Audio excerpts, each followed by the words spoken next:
So அவர் வந்து கர்நாடகாவை சேர்ந்தவர். அவர் வந்து கர்நாடகாவில் போய் தொழில் தான் செஞ்சுட்டு இருக்கார். அவர் வந்து ஆந்திராவை சேர்ந்த நபர். அவர் வந்து இன்னொன்னு ஒரு விஷயம் என்னன்னா, டெல்லி பிரதிநிதி அவர் எந்த முடிவுகளையும் பெரிய முடிவுகள் அவர் என்ன இன்னைக்கு வந்து பெரிய அப்ரூவல் கொடுக்க போறாரா இல்ல பெரிய முடிவுகள் எடுக்க போறாரா, டெல்லிக்கான பிரதிநிதியா தான் இருக்க போறாரு.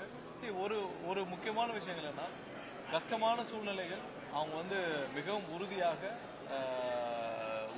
நின்றவர்கள், மிகவும் நம்பிக்கையானவர்கள். இன்னைக்கு எந்த இடத்துலையும் வந்து அவர்கள் ஒரு தவறான நபருக்கு அந்த பொறுப்பு வழங்கப்படவில்லை. அவருக்கு பல அழுத்தங்கள் கடந்த காலங்களில் வந்துச்சு.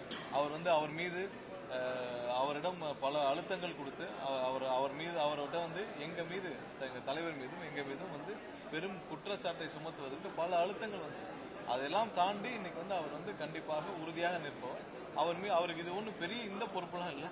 ஆனால் அதே நேரத்தில் இது ஒரு தவறான நபருக்கு கொடுக்கப்படவில்லை. அது கர்நாடகத்தை சேர்ந்த நபர் இல்லை, அவர் ஆந்திராவை சேர்ந்து அங்கே போய் தொழில் தான் செஞ்சுட்டு இருக்காரு. எனக்கு எதுவும் இல்ல அது வந்து நீங்க அவர் இங்க தமிழ்நாட்டில் வேலை பார்க்க போறது இல்லையா, அவர் டெல்லியில தான் இருக்க போறாரு. தமிழ்நாடு கவர்மெண்ட் எல்லாம் அவர் டெல்லியில் ஒரு பிரதிநிதியாக கோஆர்டினேஷன் இருக்க போறார். அவர் எந்த முடிவுகளும் எடுக்க போறது இல்ல, அவர் இன்னும் பெரிய ஒரு முடிவுகள் எடுக்க போறது இல்ல, அவர் பெரிய அப்ரூவலும் பண்ண போறல, கோஆர்டினேஷன் பண்ண போறாங்க. ஸோ அதுல தெரிந்தவர்கள் நம்பிக்கையானவர் கோஆர்டினேஷன் பண்றதுல ஒன்றும் தப்பு இல்லை. பல இதுல வந்து அங்க டெல்லியிலேயே பிறந்த வளர்ந்தவர்கள் அங்கேயே இருந்தவர்கள் பல காலங்களில் போட்டிருக்காங்க. அது ஒன்றும் பெரிய விஷயம் இல்லை. முன்னாடி இது அலங்காரமாக இருந்துச்சு. யாருக்காவது ஒரு எம்எல்ஏல ஜெயிக்கலையா அவங்களுக்கு கொடுத்துருப்பாங்க அந்த போஸ்டிங், அலங்காரமாக இருந்தது. இன்னைக்கு யார் அதுல நம்பிக்கையா இருப்பாரோ அவங்க வந்து வேற எதுவும் மிஸ்யூஸ் பண்ணிடக்கூடாது அந்த பொறுப்புகளை. அவர் இப்ப கொடுக்கப்பட்டவர் வந்து உண்மையிலே நம்பிக்கையானவர், பல அழுத்தங்களையும் தாண்டி எங்களுடைய தலைவருடன் இருப்பவர். அதனால ஒன்றும் தப்பு இல்லை, அதோட நம்பிக்கையானவர். அவருக்கு வந்து பணம் ஒரு பெரிய விஷயம் கிடையாது, இல்ல இந்த பொறுப்பு தான் பெரிய விஷயம் கிடையாது. நம்பிக்கையான நபர். அவர் வந்து கர்நாடகத்தை சேர்ந்தவர் இல்ல, இது வந்து சும்மா அரசியலுக்காக சொல்றாங்க. நம்பிக்கையான நபர், அதுல ஒன்றும் தப்பு இல்லை. அவர் பெரிய முடிவுகளையும் எடுக்க போறது இல்லை. இது பெருசா பூதகரமாக்குறது ஒன்றும் இல்லை. ஏன்னா ஒரு பிரதிநிதியாக இருந்து ஒரு அரசுக்கு ஒரு சின்ன கோஆர்டினேஷன்ஸ் பண்ண போறாரு.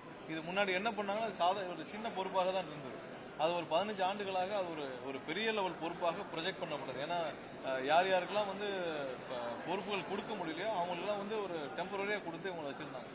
முன்னாடி திமுகவோ அதிமுக வந்து யாராவது ஒருத்தருக்கு வந்து சும்மா கொடுத்துட்டு இப்ப முன்னாடி அவர் திரு தலாவை சுந்தரத்துக்கு கொடுத்தாங்க, அந்த மாதிரி கொடுத்துருந்தாங்க. ஸோ அவங்களுக்கு கொடுத்து அவங்களுக்கு வண்டியெல்லாம் கொடுத்து வச்சிருந்தாங்க. இவருக்கு அதெல்லாம் தேவையில்லை, எல்லாமே அவருக்கு இருக்கு. சும்மா ஒரு சின்ன பொறுப்பு தான். நம்பிக்கையான நபர் தேவை. அதுல ஒன்றும் அங்க ஏற்கனவே தெரிஞ்சு அங்க இருக்க டிபார்ட்மெண்ட்டை தெரிஞ்சவங்க கோஆர்டினேஷன் தான். இதை இவ்வளவு பெருசா பேச வேண்டிய அளவுக்கு ஒரு பெரிய விஷயமே இல்லை.